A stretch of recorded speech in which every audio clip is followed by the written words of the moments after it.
Are you struggling to come up with original content week in and week out? Start a podcast. Interview your ideal clients, let them talk about what they care about most, and never run out of content ideas again.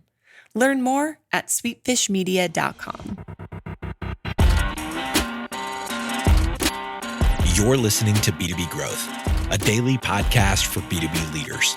We've interviewed names you've probably heard before, like Gary Vaynerchuk and Simon Sinek, but you've probably never heard from the majority of our guests.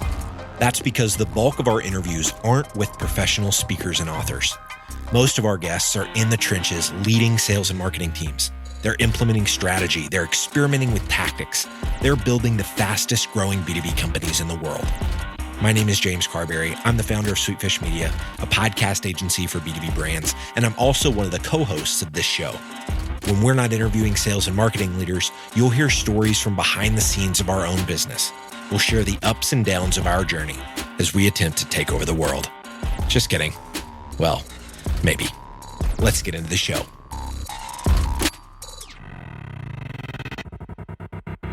Hello, and welcome to the B2B Growth Show Monthly Book Talk. I'm Douglas Burdett, host of the Marketing Book Podcast, where each week I publish an interview with the author of a new marketing or sales book to help my listeners to succeed in the quickly changing world of marketing and sales. Joining me is my friend James Muir, author of The Perfect Close, The Secret to Closing Sales, the best-selling practices and techniques for closing the deal. Now, I read every book featured on the Marketing Book Podcast, but James reads even more books than I do, and he listens to every episode of the Marketing Book Podcast, so I'm delighted that he can join me. In this monthly episode of the B2B Growth Show, we briefly recap some of the key ideas from the marketing and sales books that were recently featured on the Marketing Book Podcast. James, welcome to the B2B Growth Show Book Talk. Thank you, Douglas. I do listen to every episode. In this episode, though, we're going to be reviewing 4 of the recent books featured on the Marketing Book Podcast. And those are The Referral Engine, Teaching Your Business to Market Itself by John Jantsch, Gap Selling, Getting the Customer to Yes, How Problem-Centric Selling Increases Sales by Changing Everything You Know About Relationships, Overcoming Objections, Closing and Price by Keenan, F, Content Marketing, Focus on Content Experience to Drive Demand, Revenue, and Relationships by Randy Frisch, and The Art and Skill of Sales Psychology, Why Buyers and Sellers Do What They Do by Brad McDonald. So let's get it on. First up, The Referral Engine, Teaching Your Business to Market Itself by John Jantsch. Referrals convert like 300 to 500% better than any other channel. So I was really excited to hear John's take on getting referrals because I'm such a fan of his other books. And I know he's been on your show before. So what was it like to have him on this time? Well, he came back. This is the 3rd time. So he's now a member of an exclusive club called the Marketing Book Podcast 3-Timers Club, which gets you discounts on meals at restaurants that are offering discounts. I'm so jealous. Oh, 2 more books, James. I know you're working on the next one. So I like to think I'm giving you goals here, life goals, right? So the referral engine. So after 200 books on the podcast, I really hadn't had one about, referral marketing. And I really am hoping that more marketing people will add that as one more thing that they could be trying to engineer at their companies, because I don't know that there's much better lead than a referral.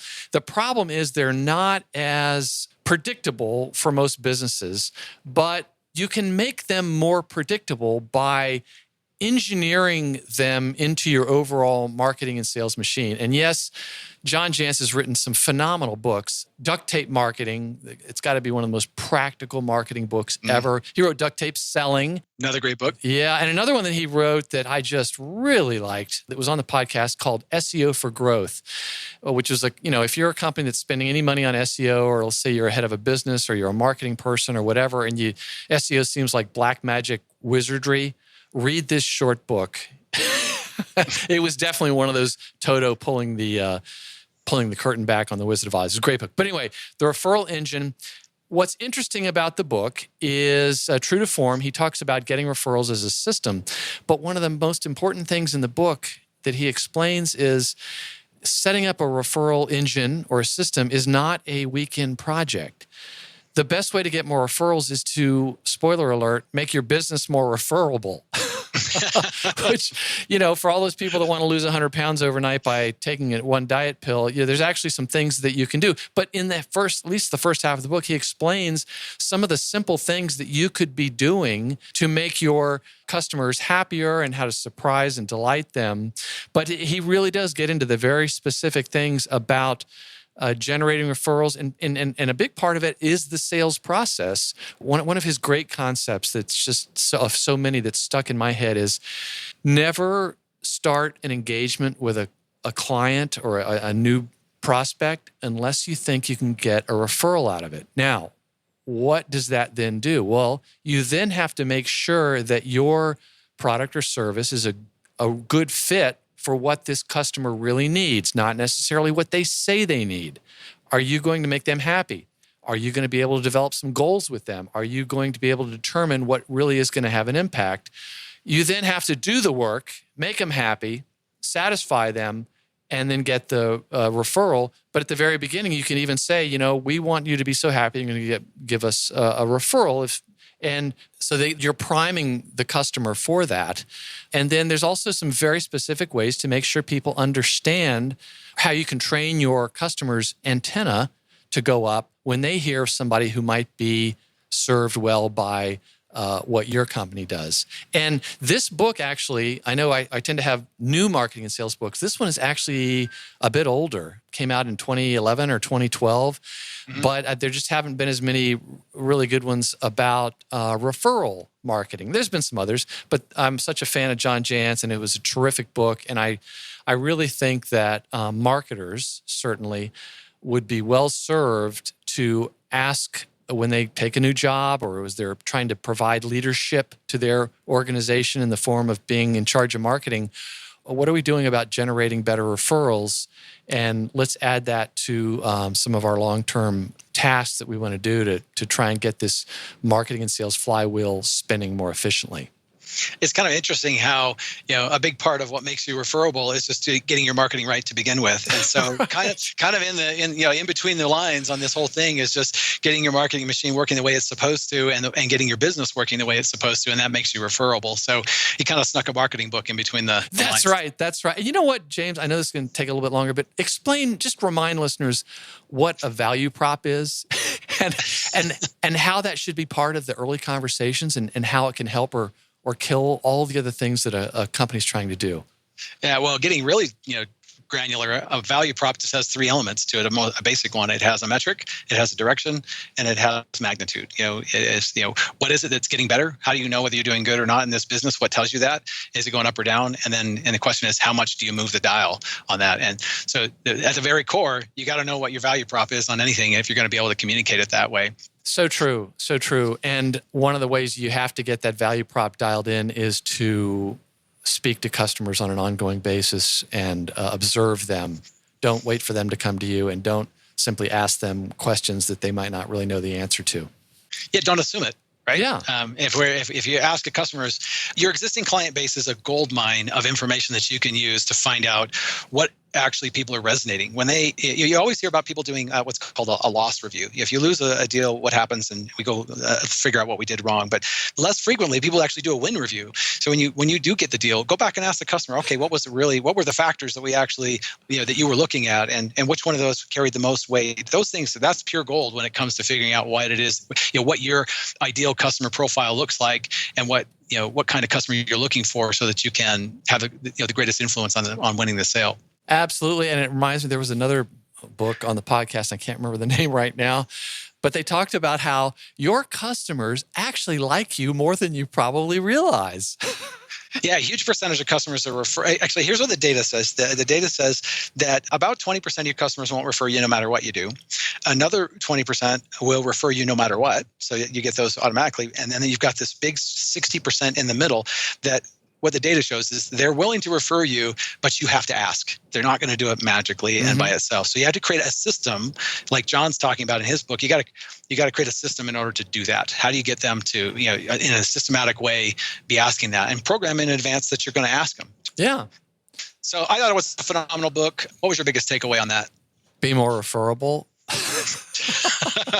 plug up that leaky bucket, but set that system in place and, just remember how much more valuable and how much more convertible referrals are versus, the other kinds of leads that you can generate, which you should still be going after. Yep, less expensive and convert at a way higher rate. Mm-hmm. All right, so our next up, our book is Gap Selling, Getting the Customer to Yes, How Problem-Centric Selling Increases Sales by Changing Everything You Know About Relationships, Overcoming Objections, Closing and Price. Probably the longest subtitle of all time by Keenan. Now, Keenan and I are friends, right? So he's well known for his straight talk and his communication style. And I really like books that clearly know what their message is and can get that across concisely. And Gap Selling definitely is that. So maybe I'm biased towards books on selling, but I really love Gap Selling. What was your take? I agree. And I've read many, many sales books. I love sales books. This is one of the best that brought together so many things. And I think one of the, it's like a scotch tasting or smoking a cigar. One of the many aftertastes was that it was very, very modern. It drew on a lot of really smart information and other books that have been on the show and research studies and really credible organizations.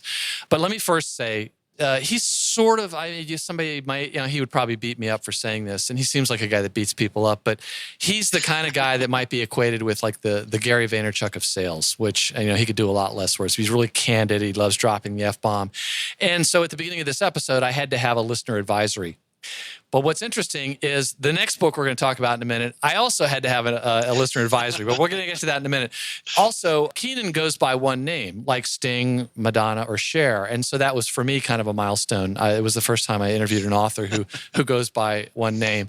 But basically, I wrote all over this book. I wrote notes to put on my desk.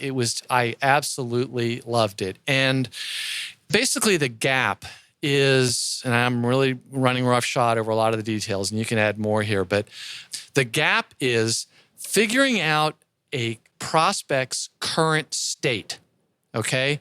Now, that is not always what they tell you. In fact, their current state might actually be quite worse than they realize or they want to admit. That's where, it brought together so many other concepts of, just to draw on one example, Anthony Iannarino's book, Eat Their Lunch, where you are not saying, I want to do a discovery call for an hour. It's like, these are 4 things you should probably be worried about in the next 18 months based on our experience in your industry with some of your competitors.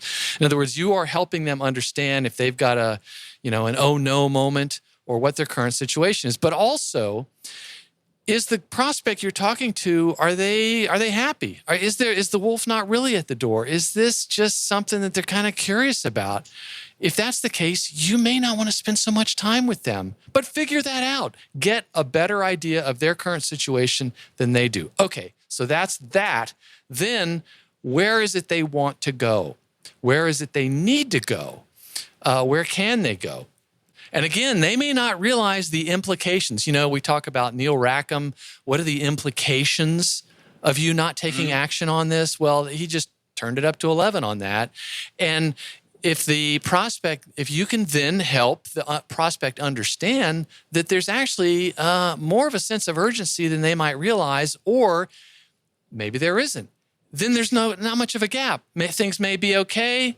Maybe they could do a little bit better. Don't spend so much time trying to sell to these folks. There's not much of a gap. If you've got a gap, you got a big opportunity. You can get them moving quickly. And even on where they want to go, part of that is helping them discover where they need to go. Or, having them pull their head up for a few minutes from their, everyone's got their head down, working hard every day, helping them realize that the world is changing and things might not be going so well. I loved it. I am borrowing from it for my own sales efforts for my small business. And it really was one of my favorite sales books that's been on the show, but also certainly this year. What about you? Yeah, no, I agree 100%. And you just used the word that I think is key, is that discovery process is really what's key. What I really love about gap selling is that it's really about facilitating the customer's understanding of their own problem and then helping them get to their desired future state. And so it's really not so much about selling as it is about facilitating and helping them understand where they're at and where they want to be. And there's some great tools in the book that do that. So I really enjoyed the book. Phenomenal book. It is. I think it's going to be one of those books that lasts, the test of time. Yes, I would agree. I thought it was just tremendous, and it just seemed to me like I said, very new, very thoughtful. He talks quite a bit about the drastically changed way that people want to buy, and he even talks in there. He says he takes on BANT, budget, authority, need, and timing, which is an acronym that a lot of salespeople use. And if you're not using anything, that would work. But he talks about why that doesn't really work. Because, for instance, let's say a sales development rep or somebody who's selling is trying to qualify for budget too early. Well, here's why that's a problem now. Because if you can help them understand that they're sitting on a ticking time bomb, they're going to find that budget. Exactly right. Right? The need's there. Or if there's enough upside, why would we wait? You're just losing money by waiting. So, well, we're going to do this in 18 months. Well, wait a minute. If it's that much of a problem, here's an example. Somebody says, well, when are you looking to see some results? Or let's say probably in another year, to which you might respond, that soon? Well, once you've monetized the problem, right? If the gap's worth, we'll say $100,000 a month, then I'm confused. You're telling me that you're losing $100,000 a month, or there's that much upside, and you want to wait till next year to do that? I'm confused by that. Yes, and I'm confused. Now I'm reminded, because I always use that. I learned that at Sandler training, but he talks about how that is one of his favorite and most effective terms in selling, where they say, let's say, again, the wolf is at the door, and they go, well, we want to get started on it in about 12 months, at which point you've already discovered what you need to know, and you say, well, now I'm confused. You gave me the impression that you might lose your job if this is not fixed in the next 6 months. Yeah. If you think about what's really going on there, you're helping facilitate their understanding and thinking of the actual problem. Yes. And that's what actually moves it. And in this case, it's going to accelerate the sales cycle. So really loved everything about this book. It's just a phenomenal book. I couldn't recommend it more highly. I would recommend it to anyone in sales. They will not be disappointed. Yeah. All right. Next up, we have F Content Marketing. Focus on content experience to drive demand, revenue, and relationships by Randy Frisch. In between gap selling and F Content Marketing, we've had a lot of strong language in these last two books. But with that kind of comes some strong value, right? And so Randy Frisch's book's really more about the experience that customers have with content, right? Yes. So tell us a little bit about Randy's book. Well, first off, F, the term that my co-host is using, is spelled F #CK. Okay, see what we're doing there? But this is a family podcast. It's not like the Marketing Book podcast where we may play fast and loose with some of the language. But I did have I had a listener advisory at the beginning of Keenan's, and then I had a listener advisory at the beginning of this next one. And I actually heard from a listener who said, man, you really drop an F-bomb with like you know what you're doing. And I said, well, I was in the Army, so I heard this term used usually by someone in authority yelling at me. And not that I didn't have it coming, but at any rate. So a lot of people still think about content marketing as, oh, we just cannot feed that beast. We need more content. We need more and more content. And the truth is, there's a couple studies I've heard of that Randy mentions where like upwards of 70% of content just doesn't even get used by sales teams. And it's because, pick your reason why. Sales and marketing alignment, marketing people don't understand the customers. And maybe there's the salespeople, let's spread the blame maybe. Maybe they're just showing up talking about products instead of the customers' problems are. But he talks about how you really don't need as much content as you probably think if you can instead think about exactly where this content is going to be used and what the environment's going to be for that customer. And that's why the content experience, meaning we're not talking about Disney, or Cirque du Soleil. We're just thinking about what is going to be most helpful to that prospective customer at this stage of their journey, which we know is it's not a linear thing, but this is like so many books where you don't have to be perfect at it. You just have to be a little bit better than your competition, and your results are going to be fantastic. Yeah, and he provides a framework for that, which I found it very useful. So you want to share a little bit about Randy's approach to personalizing content experience? Well, he talks about the importance of frameworks. And one of the first things he talked about was centralizing your content, meaning, I found this to be true. Most companies have more content than they realize. And they think, oh, we don't have any content. Yes, you do. It may need to be polished up or used. But and that's why, like, when companies like ours will go and do workshops, and we have to have the salespeople and the customer-facing people there because they've got a gold mine of helpful content ideas in their heads, and they're answering questions every day. So that's where you kind of centralize it. And then he talks about you have to organize it, try to personalize it for that particular situation the customer might be in, and also personalize it for the different roles. There's always multiple people involved in a buying situation. So, and these tactics are all out there. But what he sort of does in the book is he's saying, look, let's get back to what those handful of things that are probably the most important to get going with. And then he talks about distributing your content, which sadly for many, many marketers and companies, they'll think hitting the publish button is the finish line. And hitting publish meaning, you're printing documents or whatever it is. That's really the starting gun. You have got to get that distributed. You got to get it in the right places. You got to get it discovered.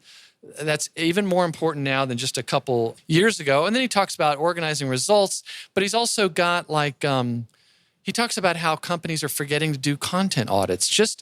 He has some simple frameworks in there, and I've heard from a lot of listeners who heard the interview and they said, gosh, we're so busy creating content, we forgot to put it in a grid. At maybe what stage of the buyer journey, let's break it down to a couple. Which persona is this who's involved in the purchase? So, of course, you have to understand this is where the salespeople are so invaluable because they are able to guide the marketing people in terms of where, what are the stages they're all going through. And, of course, any kind of buyer persona research is going to, that's one of the probably the 5 biggest points that Del Ravella makes in her book, Buyer Personas.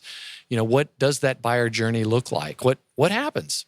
Go back to the scene of the crime. So it was a very fresh book, a controversial name, but I thought it was a breath of fresh air. And now this is one of the occasional book that is on the Marketing Book Podcast that actually makes it onto my content director's desk, and I see him referring to it. So, well, this book actually changed how I understand and actually use the content that I have, right? So really? It's not just how to create content, what makes good content, but it's the use of that and how we deliver that to create the optimal experience. So it was definitely an upgrade on me. So I would read this book before I'd read a more exhaustive book about exactly how to do content marketing.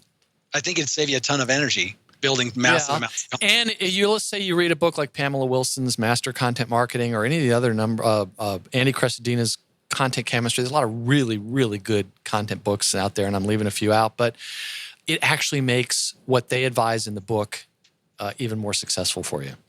Agreed. All right. Our last book is The Art and Skill of Sales Psychology: Why Buyers and Sellers Do What They Do by Brad McDonald. Holy smokes, I just love this book. It's so tight and salient. The chapters are all very snackable, and the content in each one is outstanding. And I know you have a special connection to Brad, so tell us a little bit about Brad McDonald and The Art and Skill of Sales Psychology. Well, so after 230-something of these interviews, Brad McDonald was the first author who is a longtime friend of mine. And he is a little bit older than I am, and he treats me like my older brothers do, which is to say abusively. And as I said in the interview, my older brothers, after they would beat me up and I was crying when I was little, they'd say, hey, come on. We wouldn't do that if we didn't love you. So all the youngest children that are listening here can relate to that. But Brad is a graduate of the United States Naval Academy. He was a submarine commander. He got out of the Navy. He retired from the Navy, went into financial services, sales, did that for a while. And along the way, he had a sales coach, and he finally realized, I want to be a sales coach. He loved coaching people, developing talent.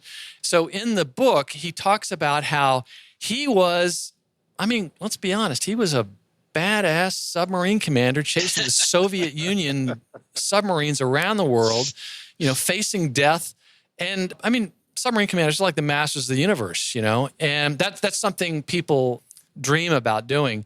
He said when he finally got out and he went into sales, he was more terrified than he ever had been as a U.S. Navy submarine commander. Yeah, as a commander, he's got all this respect. He could get, people have to do what he says, and then boom, he's in his sales role, and now he's afraid of, a cold call. Right. So I should explain that anyway. I started my business years ago, and I was banging my head against the wall, selling, because that wasn't something that I knew a lot about. So I went and signed up for his sales training. He was a Sandler franchise, and then I just never left. He couldn't get rid of me, and now I still go. He sold that business to another person, Chad Stencil, and I still go. And I go every week if I can, just because I love it and it's so effective and it makes me a better marketer. But he now works for Sandler Corporate, training other franchisees. Mm-hmm. But what he did was, in the book, he talked about how he's terrified like never before, suddenly becoming this salesperson.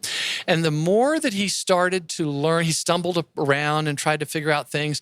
And he started to learn more and more about transactional analysis, which is why people do what they do, and all the mind states and all that sort of thing. And that became the key that unlocked this enormous success for him as a salesperson. So he explained that. So then what happened, the reason you mentioned these are snackable bites, he wrote articles, a lot of articles for the local business newspaper here in the Virginia Beach area, Norfolk, called Inside Business, and they would publish them.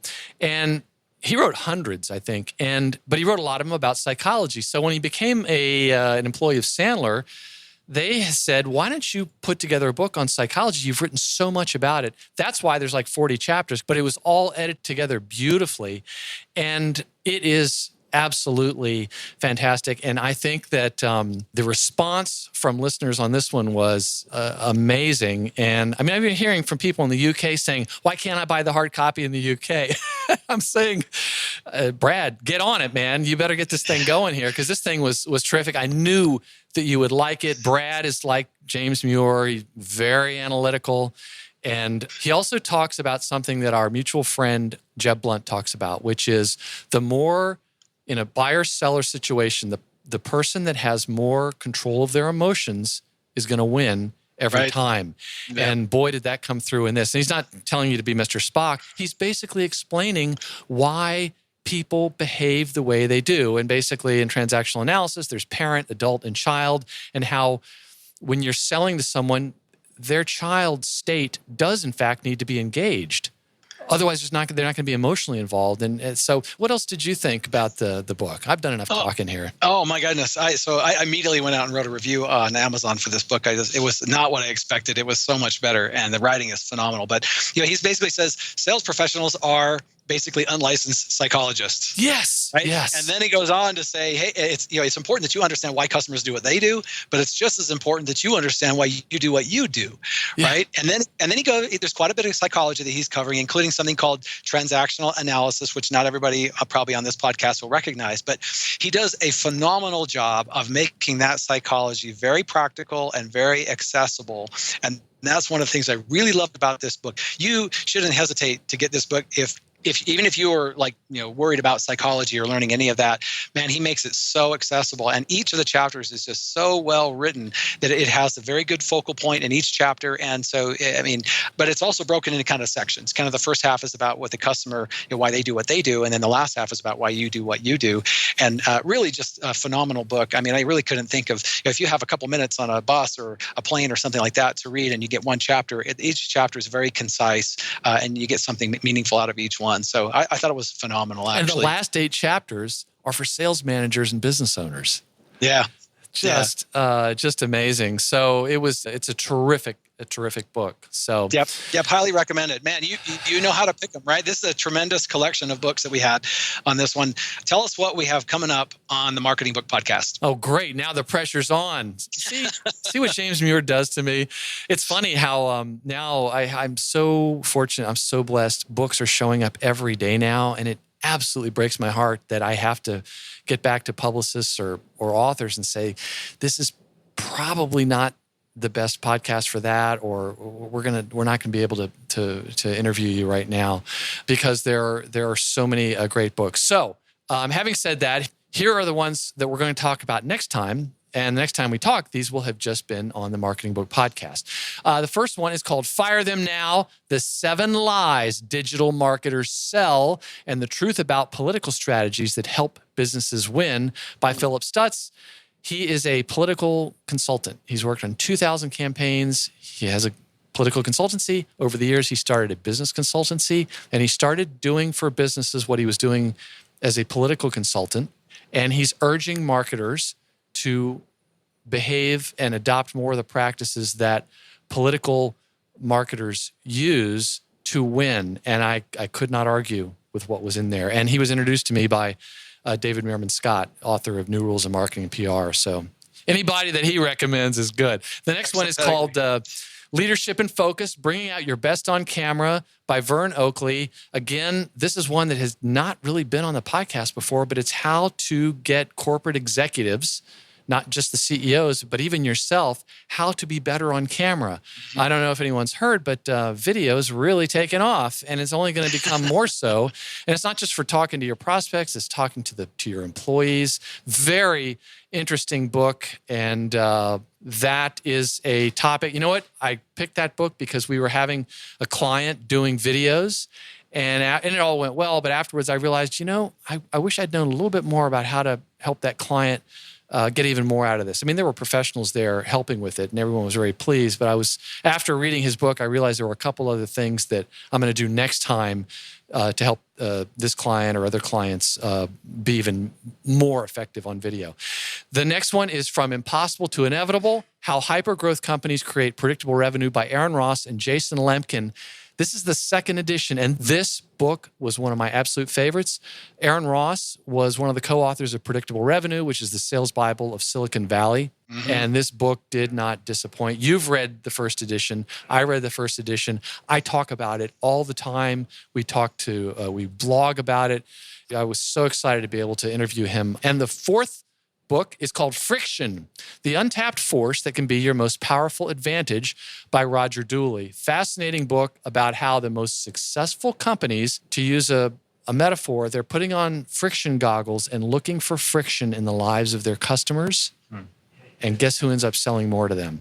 He talks about Amazon, perfect example. They're obsessed with finding friction, and they're not waiting for customers to come to them and say, where's the friction? I don't like this. They're figuring out, and in many, many other companies he talks about in the book, how they are able to find friction for fun and profit. So stay tuned. And that's it for this month's B2B Growth Show Book Talk. To learn more about the Marketing Book Podcast, visit marketingbookpodcast.com. And to learn more about James and his excellent book, The Perfect Close, visit Pure Muir. And that's spelled PureMuir.com. And if either of us can recommend a specific sales or marketing book or other resource for whatever situation you find yourself in, please feel free to connect with us on LinkedIn, where we can chat, and we will do our level-headed best to get you pointed in the right direction. And remember, keep learning, because these days, big learners are the big earners. We totally get it. We publish a ton of content on this podcast, and it can be a lot to keep up with. That's why we've started the B2B Growth Big Three, a no-fluff email that boils down our 3 biggest takeaways from an entire week of episodes. Sign up today at sweetfishmedia.com/big3. That's sweetfishmedia.com/big3.